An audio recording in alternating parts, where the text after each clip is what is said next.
7 முக்கியமான விஷயங்கள் நம்முடைய கவலையற்ற வாழ்க்கை குறித்து பைபிள் பேசினா அதை போய் படித்து பார்த்தா அதில் அதிகமாக மனிதர்கள் கவலைப்படுகிற காரியம் என்னென்னு பார்த்தீங்கன்னா இந்த பொருள்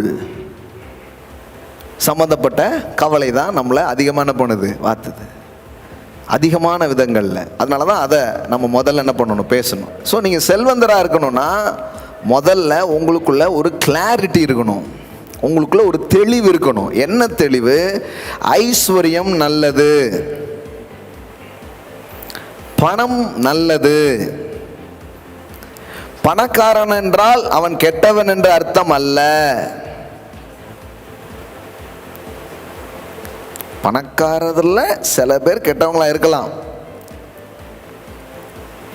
ஆனா பணக்காரர்கள் என்றாலே சில சொல்லுவாங்க, அது ஒருத்தன் பணக்காரனா இருந்தாலே இவங்களுக்கு என்ன, அப்போ ஏதாவது பண்ணியிருப்பான் அதான் பணக்காரனா இருக்கான், ஏதாவது பண்ணியிருக்கான்னு அர்த்தம்.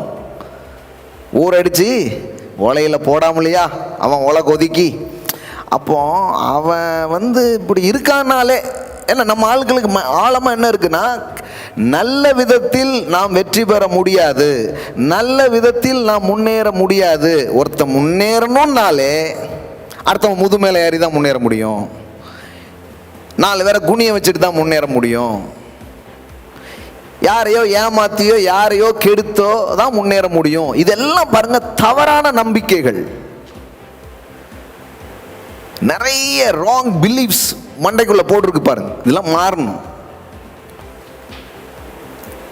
நீங்க பார்த்தீங்கன்னா நல்லவன் முன்னேற முடியாதுன்னு நீங்க பேசுறது மாதிரி ஆண்டவருக்கு கஷ்டம் கொடுக்குற வார்த்தை வேற எதுவுமே கிடையாது.